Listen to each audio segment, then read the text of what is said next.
Katika siku zijazo, wengi watadanganywa.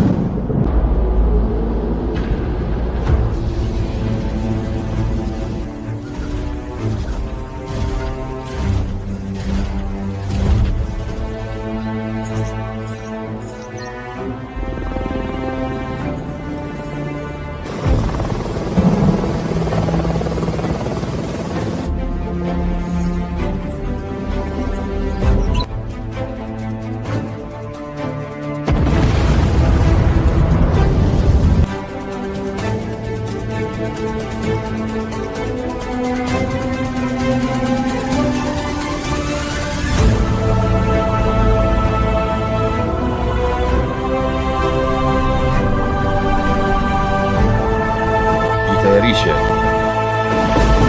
Kesheni. Stahimili. Karibuni katika 7 Trump Luo jamani. Karibuni katika End Days Prepper. Bado na changamoto na mabadiliko haya jamani. Katika miaka 14 ya kujiandaa kwa baragumu 7 za ufunuo ili kuwa mtazamo mpya wa eskatolojia, ambapo tuko katika msimu mdogo wa shetani ili kuhamia End Days Prepper kwenye kichwa cha habari imekuwa mabadiliko makubwa. Ninajaribu kuzoea. Nilikuwa nikiandika dokezo dogo katikati ya utangulizi na natumai ninyi mtafurahia utangulizi mpya wa chaneli hii. Nahisi kama inajumuisha vyema hali tulionayo sasa, kule mambo yanapoelekea, na bila shaka hatimaye na ufalme mpya ukiwa hapa duniani na dunia ikifanywa upya hatimaye. Kwa hivyo nahisi kama hiyo ni mchanganyiko mzuri sana wa hayo yote. Ningependa kuwakaribisha wote waliopo hapa. Leo tutakuwa na mjadala tofauti kidogo nadhani kuliko watu wengi walionao. Wale ambao unajua wanaona kwamba tunaishi katika kipindi kifupi. Nimechukua na kufafanua safari yangu yote ya miaka 14 hapa, pamoja na kutoka Babeli mnamo 2009 hadi wakati huo wa kuanzisha chaneli hii, ambapo nimejaribu kurudi nyuma na kuangalia kila mchakato wa mawazo niliyokuwa nao na kuujenga upya hadi kufikia hapo sasa, nikijua kwamba mwaka wa 70 BC ile unajua kwa kiasi kikubwa Mathayo 24 na sehemu ya mwanzo ya kitabu cha Ufunuo ni dhahiri tunaweza kusema matukio hayo yameshatokea hapo awali, kulingana na kama vile video ya mwisho niliyotengeneza. Kama hukuiona, kiungo kipo kwenye maelezo ya video hapo chini. Hiyo ni kama labda 60% ya habari ambayo ilimalilisha mtazamo wangu kabisa baada ya miaka hii yote na kuendelea kutoka hapo nayo. Lakini nataka pia kusema katika video hii kabla hatujaendelea, tafadhali endelea kufuatilia kwa sababu nina maudhui mengi zaidi yanayokuja. Nina video nyingine 2 au 3 ninazoandaa, na mojawapo hasa inahusu CERN, na nina nadharia ambayo ninaamini kuwa kwa kweli wanajaribu kutumia CERN katika siku za mwisho ili kupata mahali ambapo kambi ya watakatifu ilipo kaskazini, kama vile hagiografia nyingi zinavyoelezea hili, kutoka kile ambacho kingeitwa nyakati za enzi za kati, nyakati za Byzantine, ambacho kwa kweli kilikuwa wakati wa utawala wa miaka 1000 kulingana na habari iliyowekwa wazi, ambayo ni ndefu sana, ambao tutakuwa tukitengeneza video kuhusu hagiografia hapo baadaye. Lakini nilikumbuka usiku mwingine kabla sijaenda kulala, nikasema nilipoona kile kitu cha Aurora Borealis kikiendelea, na unajua inafaa kuwa ile jua linatoa coronal mass, CMES, coronal mass ejections.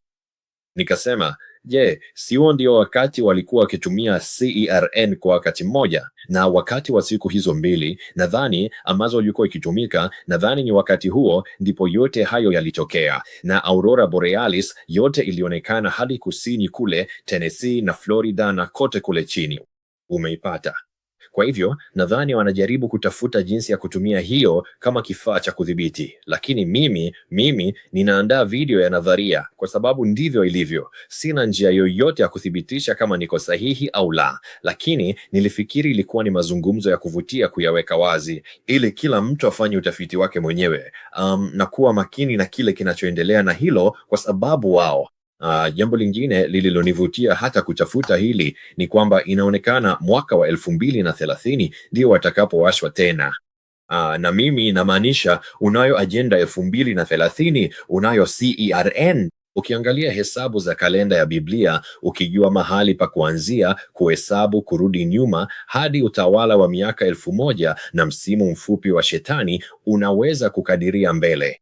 Miaka 5500 na kuelekea kuja kwa Masihi inatufikisha hapa hapa mwaka wa 2030 au 31. Kuna mengi ya kutiliwa shaka, inavutia sana. Lakini kwa mada ya leo, sawa, nataka kuwakaribisha wote waliopo hapa. Shalom, upendo mwingi kwa kila mtu anayejiunga nasi. Pia jameni, kwa haraka, kama mnataka kusupport channel hii, tafadhali fanyeni hivyo kupitia Patreon, au sasa mnaweza kujiunga na kuwa wanachama kwenye YouTube hapa kwenye channel yangu. Hiyo inasaidia channel hii. Cash App na PayPal zipo kwenye maelezo ya video. Asante sana kwa kila anayesupport. Inasaidia sana kwenye uhariri na kulipia teknolojia ya AI ambayo ingawa siipendi inasaidia sana kuandaa mawasilisho. Unajua mimi ndiye muhariri, mtayarishaji na kadhalika. Kwa hivyo inasaidia sana. Basi bila kupoteza muda, hebu tuanze na hili. Kwa hivyo sitaki kabisa kuzungumzia mambo ya kidunia kwenye sci-fi. Lakini kuna ubaguzi mmoja ningefanya, na hiyo ingekuwa ile filamu inayoitwa Oblivion. Sawa? Sasa siungi mkono filamu hii, sawa? Na kwa kweli simpendi Tom Cruise. Yaani simpendi kama muigizaji na simpendi kama mtu binafsi kutokana na maamuzi yake, kwa sababu Scientology si kitu changu. Lakini kwa hakika si kitu changu. Acha niendelee na niweke hilo wazi hapo. Lakini kile kinachoweza kujifunza kutokana na hili ni kwamba kinachoendelea kwenye filamu hii ni karibu kama muingiliano wa kile tunachokipitia sasa na tumekipitia kwa namaanisha mamia ya miaka. Na nimesahau alikuwa nani. Alikuwa mtu maarufu na ningepaswa kujua jina lake, na labda nitaweza kuweka hili kwenye maelezo ya video hapa chini baadaye kama dokezo. Lakini walisema kwamba baada ya tafiti zao za kina kuhusu mambo hayo, kwa kweli kumekuwa na upotoshaji mwingi sana wa historia kwa muda mrefu, kiasi kwamba kwa kweli tunaweza tu kutegemea takriban miaka 250 iliyopita. Sasa kinachoshangaza kuhusu hilo ni kwamba kimsingi huo ndio wakati wa kuachiliwa kwa Shetani, wakati wowote watu wengi kulingana na jinsi wanavyohesabu muda wao. Kwa hivyo unajua ni miaka 200 300 iliyopita tu ya historia ndiyo inayoweza kuaminika. Na inasisimua unapofikiria kuhusu hilo, kwa sababu kama kwenye filamu ya Oblivion, kwa wale ambao hawajawahi kuitazama, mimi nitaizungumzia baada ya muda mfupi, lakini nadhani ni muhimu sana, kama nilivyosema kwenye video ya kwanza, nikijitokeza na kusema, sikilizeni jamani, mtazamo wangu wa kieskatolojia, kuna kitu kimoja kimebadilika, kwamba nahisi tuko kwenye kipimo cha kuteleza zaidi kuelekea chini kutoka kwenye tarumbeta hadi msimu mfupi wa Sheitani sasa, kulingana na ushahidi uliowasilishwa. Nimekuwa nikitatizika na maneno kama nakuja upesi na wakati umekaribia. Huwa najiuliza, inakuwaje tunaendelea kwa maelfu ya miaka na hili bado halijatokea? Na kisha unajua, kadiri ninavyozidi kuangalia mwaka wa 85 BK, maandishi ya Josephus na mambo haya yote, inakuwa wazi kabisa sasa tulipo, na hasa hagiografia zilizofichwa na kila kitu kingine. Naam, ukijua hili, unajua unapoangalia nyuma na hila kuu ambayo Shetani amewahi kuifanya hadi sasa, kwa maoni yangu binafsi, baada ya nje ya kufanya hali ya bustani ya Edeni kuharibika na lile tufaha, au kuchukua tunda la mti bila kujali kama ni tufaha au nini, ni kutufanya tuamini kwamba ufalme wa miaka 1000 haukutokea kamwe. Nadhani hiyo ndio hila kuu kabisa ambayo huyo jamaa amewahi kuifanya hadi sasa. Sawa? Licha ya hayo, ila inayofuata kuu ni kuwafanya watu waamini kwamba kambi ya watakatifu, na kwa kweli nahisi kama wewe, huenda tukaona kufunuliwa kwa Yerusalemu mpya mbinguni juu, ambayo sasa unajua kuna Kwangu mimi kuna utofauti kati ya kambi ya watakatifu na Yerusalemu mpya, kwa sababu unaona Yerusalemu mpya ikishuka baada ya hukumu ya kiti kikuu cheupe na kufanywa upya kwa dunia na kadhalika. Na Sean Fleming 4399, ukitaka kurudi nyuma na kuangalia video ya mwisho niliyotengeneza, nadhani hiyo itakusaidia sana, kwa sababu mimi sitaingia katika hilo leo. Lakini hili litakuwa jambo kuu ambalo litasukumwa, kwa sababu ajenda ya wageni kutoka anga za mbali ni jambo zito, watu wangu. Nawaambia, yani hamtapata faili za Epstein, lakini mtapata faili za wageni kutoka anga za mbali. Saa mtapata hilo, na mtapata udanganyifu wa wageni kutoka anga za mbali uliopangwa vizuri ukija. Saa na wanataka uchukie wageni kutoka anga za mbali, ili wakati itakapofichuliwa kwamba kuna kambi ya watakatifu na kwamba kuna kitu ndani ya ambacho ni kigeni kwetu, ambacho si kigeni, ni cha kale, na kwa kweli tunaishi katika jamii ya siku zijazo ya kisasa ya kidistopia, watu watafadhaika sana. Na inasema kwamba walikuwa wameizingira kambi ya watakatifu na wakaangamizwa. Sawa, na wamedanganya. Ndio maana walifanya hivyo, ni kwa sababu wamedanganywa. Sawa, na hili ni jambo zito jamani. Nawaambia, ile filamu mpya ya Steven Spielberg ambayo bado siwezi kukumbuka jina lake, ni siku ya kufichua. Kuna mtu ameiweka tu kwenye sehemu ya maoni, siku ya ufichuzi. Ndio hiyo siku ya ufichuzi, ndio. Kwa hivyo kuna hii filamu mpya imetoka, wanashinikiza sana kuhusu ajenda ya wageni kutoka anga za mbali, na unajua kama ilivyosemwa, asante sana Oz Little Flock, ndio. Unajua inashinikizwa sana ile, na kama nilivyosema kuhusu kadi ya mwisho kwenye Truth or Con mwaka jana, nilipozungumza na wakauliza kadi ya mwisho itakuwa nini, nilisema kihalisi kwamba itakuwa ni mapepo yaliyojificha. Na shukrani kwa ndugu George Keith na kaka yake, wametengeneza wasilisho zima ambalo nililiita kadi ya mwisho. Na wahimiza ninyi pia kwenda kuliangalia hilo kwenye Founded Earth Brothers. Na ile deona kitu ni kwamba mimi nilifikiri hili lingejitokeza kama sehemu ya, unajua, tarumbeta ya 5, lakini sasa nikijua kile ninachokiona kwenye slide na kipimo cha kanuni, hili hakika litajitokeza ili kuwafanya watu washambulie kambi ya watakatifu kutoka kila pembe ninayoiona ikifanya kazi kwa sasa. Ni kwamba maana angalia, hao mapepo ni mapepo tu waliojificha, na hili si jambo jipya.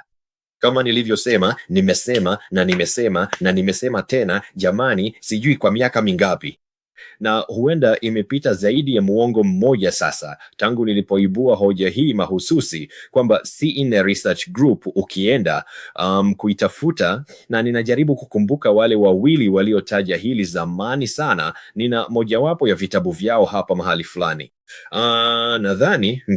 Nadhani walikuwa Tom Horn na Chris Putnam ambao waliliibua hili zamani sana. Unajua kwamba nitakuambia baada ya muda mfupi. Walimahimisha kwamba ikiwa wakati wowote unapoangalia taarifa za CNA Research Group, kwamba wakati wowote watu walipotekwa nyara na wageni aliens na wakamlilia Masihi, jambo hiyo liliisha. Liliisha mara moja. Na hii si kama Luka na buni nadharia tu au kitu kama hicho. Ilikuwa ni ukweli, ushahidi. Hii ilikuwa data ya kitafiti iliyokusanywa kupitia tafiti nyingi walizofanya. Kuna mtu alisema hawawezi kuamini tunaweza kuingia kwenye udanganyifu huu baada ya mwaka 2020. Naam, tofauti ni kwamba yenu ina dosari kidogo, na hii ni nadharia ya Luke. Nataka kuhakikisha kwamba kuanzia sasa, hasa kwa sababu ya kulazimika kufanya marekebisho nikiwa nimefika mbali hivi maishani mwangu kuhusu mambo ya mwisho wa dunia, na hasa miaka hii yote niliyopambana kujiandaa kwa ajili ya tarumbeta na siku za mwisho, ambazo bado tuko katika siku za mwisho, lakini tuko mbali zaidi kwenye ule mstari wa muda. Nataka kuwa mwangalifu sana ninapozungumza, lakini hii ni nadharia yangu, sawa? Siwezi kukataa kukiri kwamba nakosea kwenye mambo fulani, lakini hii ndiyo nadhari yangu ya sasa, kwamba serikali za ulimwengu zinazofanya kazi kwa ajili ya shetani zitahusika katika hili, na huenda zikawashambulia wanadamu kimwili hapa duniani. Watawashambulia watu, watawadhuru watu. Haitakuwa kama mwaka wa 2019. Shalom, nawapenda sana nyote. Na unajua, haitakuwa kama mwaka wa 2019 na ule uvamizi wa uongo wa mazombi, na unajua kila mtu anahitaji, unajua, ile kitu iwekwe ndani yao. Haitakuwa hivyo. Hii itakuwa ni vurugu. Ninaamini kweli kwamba kutakuwa na vurugu, kwa sababu raundi ya pili watu hawatakuwa hata na ile hali ya kusema sijali ni nini, kama wao ni wazuri au wabaya, sisi tutawapiga risasi tu. Sasa huo ndio mtiririko wangu wa mawazo, kwa sababu lazima utengeneze mazingira ambayo ni ya sumu. Sasa jambo lingine la ajabu na la kichaa linaloendelea, ambalo ni video nyingine ninayohitaji kufanya hivi karibuni, ni kwamba inaonekana wao, naamini ni Uchina, Urusi na Amerika, kwa sasa wanaandaa vituo vingi vipya vya silaha za nyuklia na uzinduzi wa makombora katika maeneo ya kaskazini ya nchi zao. Sasa unapoangalia ile ramani ya Azimuthal Flat Earth Equidistant, sivyo? Sawa, unapozingatia kweli hilo, sivyo?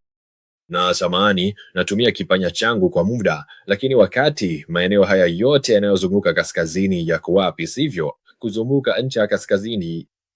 Na kwa nini unafikiri kwamba, unajua, Trump anataka Greenland kama kuna mengi ya kuzingatiwa wakati wa kuzungumzia hali hii mahususi kwa sasa? Lakini hivyo, kama hujawahi kuona, samahani, Oblivion, nataka kuchambua hili, na kwa wale ambao wameiona, hii itakuwa wazi kabisa unapolinganisha maelezo, lakini nitaanzia juu kabisa hapa. Sawa, na nina kama slaidi 3 ambazo zinafanana kwa namna nyingi, lakini nilihisi labda kati ya slaidi hizo nyingi watu wangeelewa kile ninachokisema na tunaweza kuendelea mbele.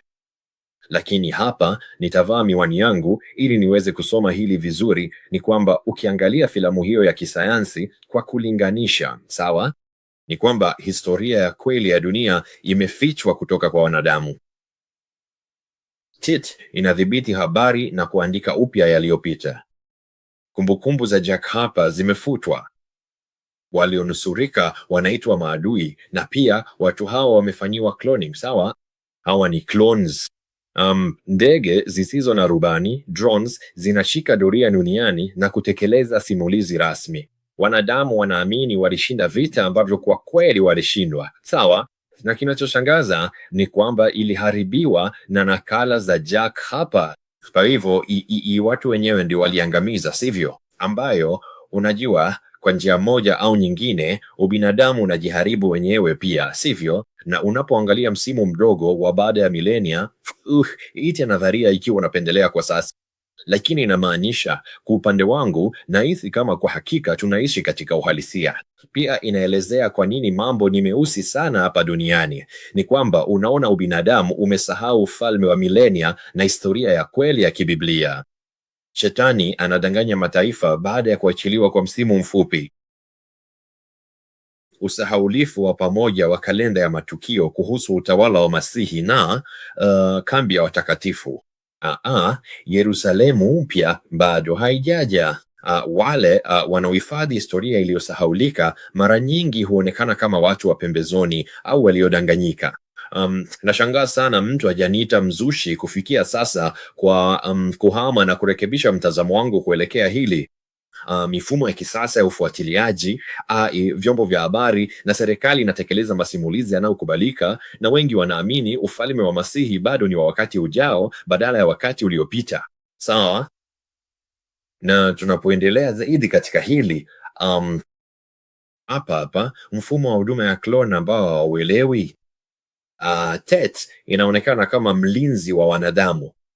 Upinzani uliofichika unahifadhi ukweli. TET inavuna rasilimali za dunia ambazo, unajua, wale wanaomtumikia shetani, unaweza kuambia wale wote walio juu wanatumia tu rasilimali zetu zote, na kufikia hatua ambapo hata pesa, naamini kama 1% wanadhibiti karibu pesa zote za ulimwengu. wanadamu wanangojea wokovu kutoka huko wao kwenda mahali pengine, na udanganyifu wa mwisho unahusu kitu chenye nguvu kinachoshuka kutoka mbinguni. Sawa. Wengi wanaamini tunaporudi kulinganisha hili na ufalme wa Masihi, sawa, ni kwamba wengi wanaamini ufalme wa Masihi bado ni wa wakati ujao badala ya wakati uliopita. Jamii bila kujua inatumikia mfumo wa ulimwengu uliojengwa juu ya udanganyifu. Shetani anajifanya kama malaika wa nuru. Waumini wanatafuta ushahidi wa historia ya Biblia iliyosahaulika. Mifumo ya kibabuloni inanyonya mataifa, huku jamii ikingojea waokozi wa kisiasa, kiteknolojia au kutoka nje ya dunia. Wengine wanatarajia viumbe wa anga za juu ambao wanaweza kukosewa kuwa Yerusalemu mpya. Ndiyo, bila shaka tuko katika msimu wa zamani wa Shetani kabisa, marafiki zangu. Tunapoangalia hili, kuna mwingiliano mkubwa katika filamu hii. Na inashangaza jinsi unapoitazama na kuondoa kile kipengele cha hadithi za kisayansi, alafu ukaweka hadithi hiyo juu yake, ni kama vile inasimuliwa kwa njia tofauti.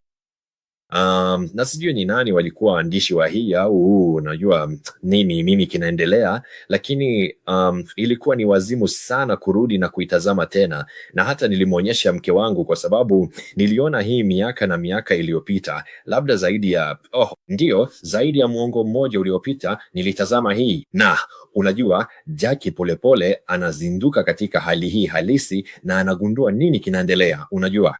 Na Tet imedanganya umati wa wale ambao, namaanisha, unajua, wale ambao ilikuwa na mamlaka juu yao, na isipokuwa kwa wale waadilifu, mabaki madogo ya watu waliokuwa duniani, unajua, na mmoja, unajua, watu wakizinduka ni kama tu sasa hivi wakizinduka kwa hili, na makabiliano hatimaye yalifikia piramidi, na ile piramidi mbaya na Tet iliyo angani kama unajua kitu hiki hapa, na inapendeza, unajua, kwamba ilikuwa piramidi iliyopinduliwa. Na hata iliharibu mwezi. Unajua, Shetani alijaribu kubadilisha nyakati na sheria. Na ni wadhimu tu mambo tunayoona, na nataka tu kushiriki ushuhuda wa watu wanapoyaweka. Salamu kwako. Nilipogundua kwamba dunia ni tambarare, nilimjia Elohim kwa njia kuu. Niliposoma, pia niligundua mahali tulipo katika kalenda ya Biblia. Salamu kwako. Jamani, nimechelewa kuelewa, lakini sioni haya kuambia kwamba nilikosea. Na unajua, ndivyo ilivyo, ndilo jambo la maana mwishowe, sivyo?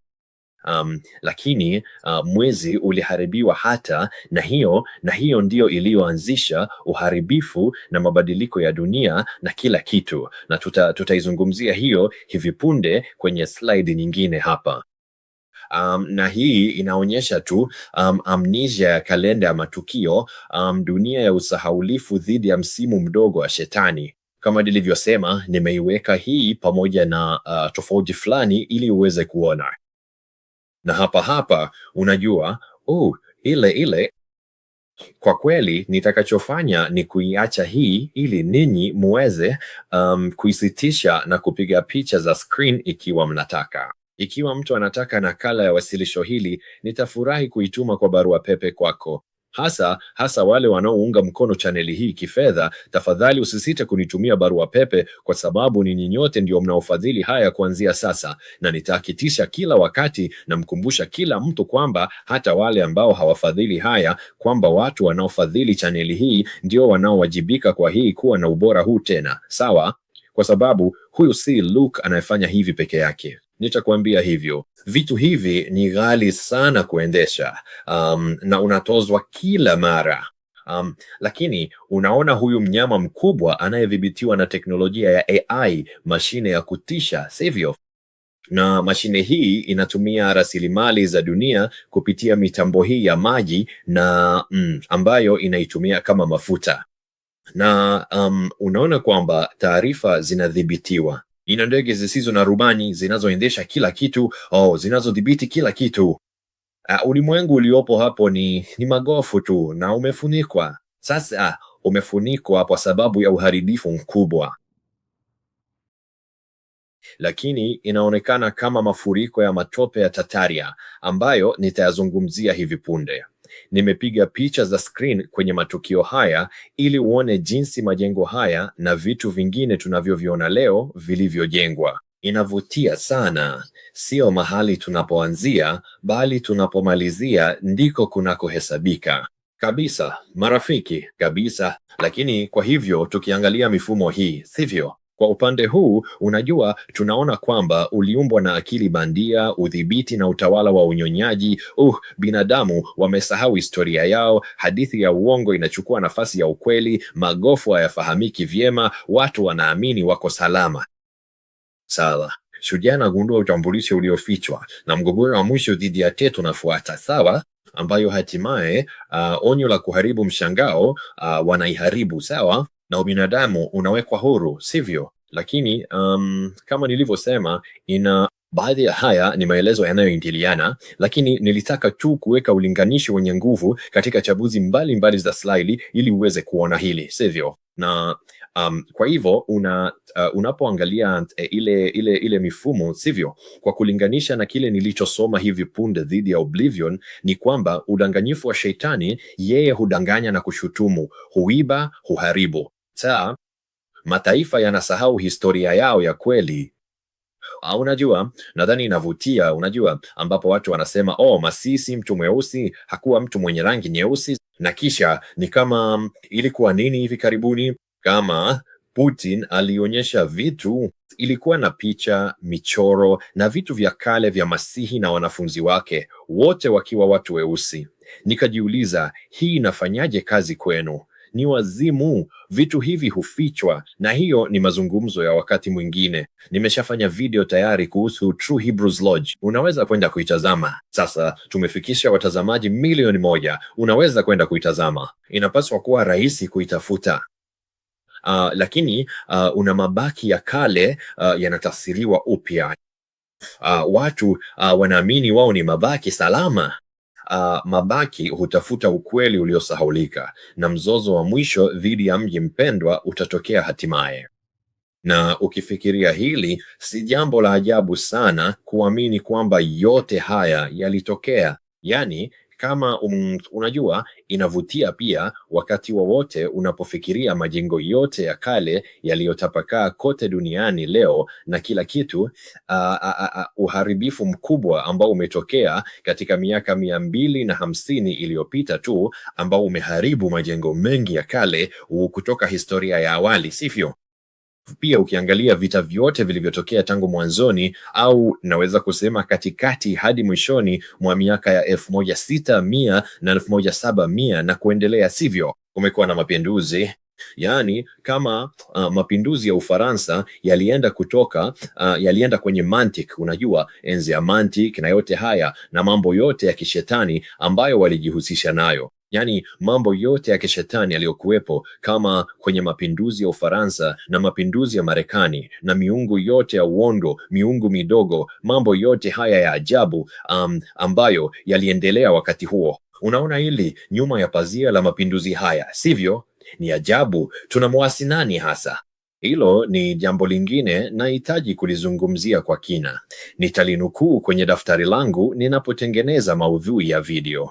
Unajua, mambo mengi yanapoendelea, hatimaye unasonga mbele na kusahau yote hayo. Na salamu kwako, ndugu Calvin. Upendo mwingi kwako, ndugu. Nimekutumia barua pepe ya majibu. Ninajitahidi kupitia zile hagiografia ulizochuma. Maudhui bora kabisa, bora sana. Bila shaka nitatengeneza video za baadaye kuhusu hilo pia. Na asante sana kwa kuwa mfuasi wa chaneli hii na kusaidia kutengeneza maudhui haya.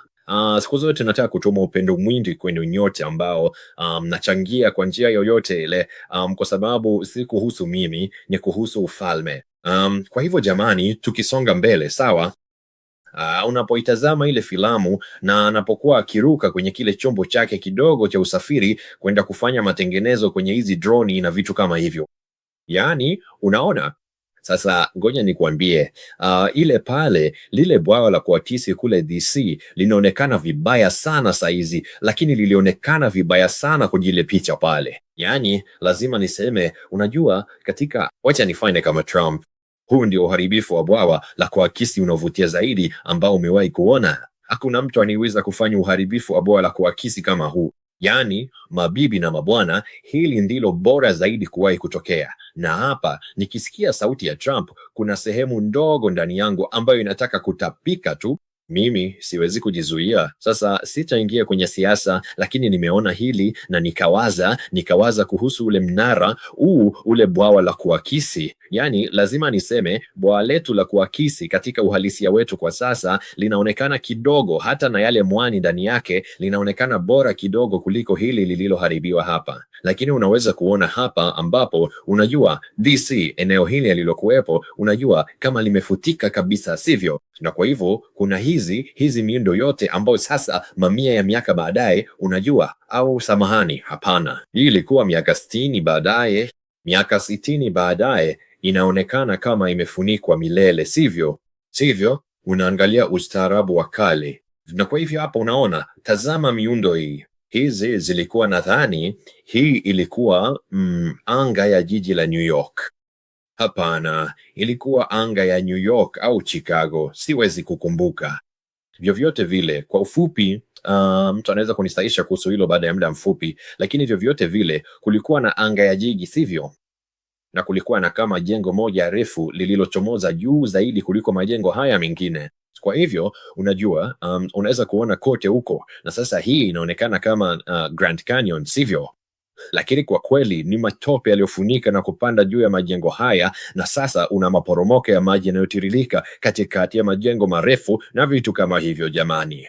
Lakini hii ilikuwa kama, unajua, kwa mfano wakati wowote shetani alipoachiliwa, inaonekana miundo mingi na vitu vingine vilifunikwa. Na maanisha, nani anajua kile ambacho huenda akawa amesababisha? Huenda alikuwa amesababisha na kuchochea tsunami, matetemeko ya ardhi. Na maanisha, lazima ufikirie, siku hizi tuna vifaa vinavyoweza kudhibiti hali ya hewa, kusababisha matetemeko ya ardhi, kusababisha kila aina ya dhoruba za umeme. Taja lolote, HAARP kwa mfano, na kwa hivyo